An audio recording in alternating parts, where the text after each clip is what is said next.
Eto na mga boss, ang karugtong ng nakaraang chapter, pa-like, share at subscribe na lang para si Pajan pa tayong gumawa ng mga videos, umpisan na natin. Shoutout nga pala kay boss RDC Jorel, ang sipag niyang mag-comment sa ating mga video, maraming salamat. Nga pala, mga boss, feel free to comment kahit bad side mas maigi para ma-improve ko ang mga video natin. Ang video natin ngayon ay pinamagatang, si Yang Ning, ang traidor. Sa loob ng isang tahimik na silid sa Qianlong Pavilion, nakaupo si Zuo Fan sa harap ng dalawang bihag. Si Xiao Kui ay umiiyak, nanginginig ang balikat. Si Miss Lei, ang babaeng may lilac na buhok, ay nakatitig ng matalim. Ngumisi si Zuo Fan, please, huwag mong gawin yan sa young miss. Lalong humagulgol si Xiao Kui, tungkol sa Yuming Valley, lahat ng iyan ay hinawakan na ni Mr. Yang. Napakunot ang noo ni Miss Lei, sino si Yang? Huwag mong sabihin, sigaw niya, pero huli na. Sa takot, ibinulgar ni Xiao Kui ang lahat, ang pangalan niya ay Yang Ning. Siya ay disipulo ng master ng Black Wind Mountain, at siya ang fayan sa karapatang ari ng Young Miss. Napahinto si Zuo Fan. Ang hangin ay biglang bumigat. Isang araw, pagpapatuloy ni Xiao Kui, inatake ng pinuno ng pamilyang Luo na si Luo Zhenan ang aming master. Simula noon, naparalisa ang katawan niya at hindi na siya makapagsalita. Tumayo si Zuo Fan, lumapit ang mukha niya, so pumasok kayo sa pamilyang Luo para maghayganti. Tapos ano, hindi sumagot si Miss Lei.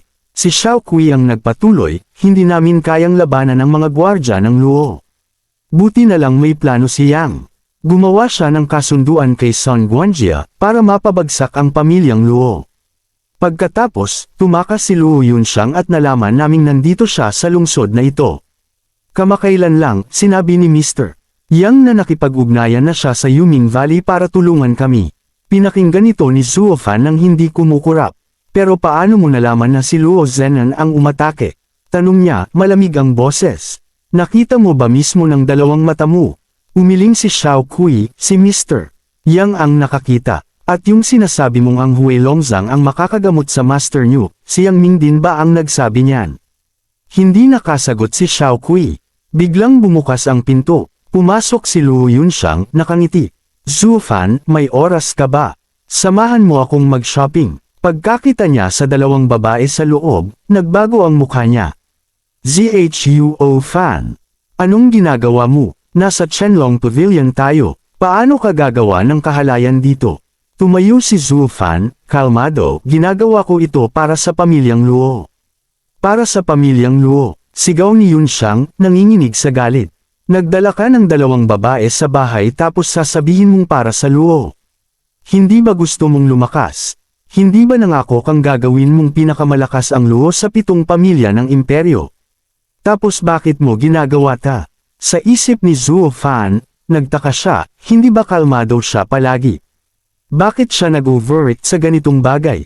Kung alam lang ni Miss kung sino sila, hindi siya magsasalita ng ganyan. Kaya nilinaw niya, sila ang miyembro ng Black Winds Mountain. Ini-interrogate ko lang sila. Kahit babae sila, ito ang pinaka-epektibong paraan para magpaamin. Nanlaki ang mata ni Yunxiang, ano, sila ay taga Black Winds Mountain. Bigla siyang sumugod kay Miss Lei, ibalik mo ang buhay ng tatay ko. Mabilis na sinalo ni Zuo Fan ang kamay niya, Miss, calm down. Hinawakan niya ang palso ni Yunxiang at seryosong tumingin kay Miss Lei. Sa tingin ko, ang problema sa pagitan ng dalawang pamilya ay hindi simple. May mali dito, baka kagagawa nito lahat ng Yuming Valley. Ano, sabay na bulalas ni na Yunxiang at Xiao Kui. Sa loob ng isip ni Zuo Fan, nag-aanalisa siya, maging ang pamilyang Luo o ang Black Winds Mountain, sa mata ng 7 pamilya ng imperyo, mga langgam lang sila. Pero bakit nila gagawin ang ganitong bagay? Hindi ko alam ang dahilan. Humarap siya kay Miss Lei, Miss Lei. Ito ay maaaring hindi makatwirang pakiusap. Gusto kong dalhin mo ako sa Black Winds Mountain. Gusto kong malaman kung ano talaga ang nangyayari ngayon. Sumigaw si Miss Lei, gusto mong dalhin kita sa Black Winds Mountain. That's impossible. Ngumiti si Zuo Fan at lumingon kay Yunxiang, Miss, please give Hui Longzang to me. Nagtaka si Yunxiang habang inaabot ang kumikinang na scroll, anong gagawin mo dito? Iniharap ni Zuo Fan ang scroll kay Miss Lei. Miss Lei, ito ang Hui Longzang na gusto mo. Pero ito ay isang spiritual martial arts. Hindi nito kayang pagalingin ang ampun mong ama. Hiniling ko lang na dalhin mo ako sa Black Wines Mountain para malaman ang katotohanan. Baka nagsisinungaling lang sa'yo si Yang Ming. Ang pamilya ko at ang pamilya mo, parehong wawasakin ng kalupitan ng 7 pamilya. Umiyak si Xiao Kui, si Mr. Yang ay mabuting tao, imposible na magsinungaling siya sa amin. Tumawa ng mahina si Zuo Fan, si Yang Ming ay madaling nakumbinsi ang katiwala ng pamilyang Luo na naglingkod ng dekada para magtaksil. At madali siyang nakipag-ugnayan sa Yuming Valley na isa sa 7 pamilya. Lumapit siya kay Miss Lei at tinitigan ito sa mata. Miss Lei, ikaw ang Fayan sa karapatang-ari niya. Kilala mo ba talaga siya? Natahimik si Miss Lei. Pagkatapos ng ilang segundo, marahang tumanggo siya. Alright, I'll take you there. Ngumisi si Zuo Fan. Anyway, before that, Miss Lei, I recommend you to wear something first. Namula si Miss Lei at sumigaw, kya, habang tinatakpan ng manipis niyang damit. Habang palabas, kumaway lang si Zuo Fan. Miss Lei, next time do not wear clothes like that. Get out. Kinagabihan, naglakbay sila. Sa isip ni Zuo Fan, Black Wines Mountain. Interesting. Bago umalis, narinig niya ang boses ni Yun Xiang sa isip, Zuo Fan, you better behave. Sa daan, nakadeskay si Zuo Fan bilang matandang may puting balbas. Kasama niya si Miss Lei. Banta ni Miss Lei, kung may masama kang balak sa Black Wines Mountain, hindi kita palalampasan. Tumawa ang matanda, hihihi, Miss Lei, take it easy. Ang matandang ito ay pumunta para hanapin ang katotohanan. At anong magagawa ko mag-isa? At kung sasaktan mo si Xiao Kui, hindi kita patatawarin. Calm down, ginagarantiyahan ko ang kaligtasan niya. At saka, ito ay makakabuti sa'yo. Para sa akin, tanong ni Miss Lei, pagdating nila sa paanan ng bundok, may hamarang na gwardya, sino kayo? Lumapit ang gwardya at yumuko nang makita si Miss Lei, yun pala, nakabalik na ang Young Miss. Hindi ba dapat nasa Fang City si Young Miss? Malamig na sumagot si Miss Lei, bumalik ako dahil may kailangan akong gawin dito.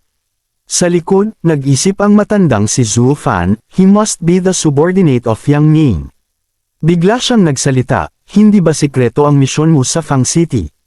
Paano ito malalaman ng isang ordinaryong gwardya?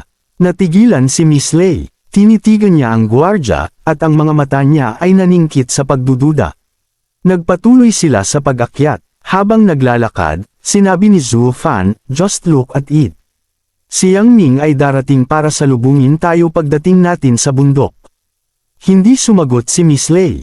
Tahimik lang siyang naglakad. Nang marating nila ang mga bantayan ng Black Wines Mountain, may isang anino ang nagmamasid mula sa likod ng puno.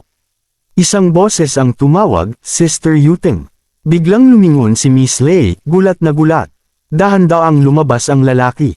Itim ang suot, malamig ang ngiti. Inalis niya ang buhok sa mukha niya.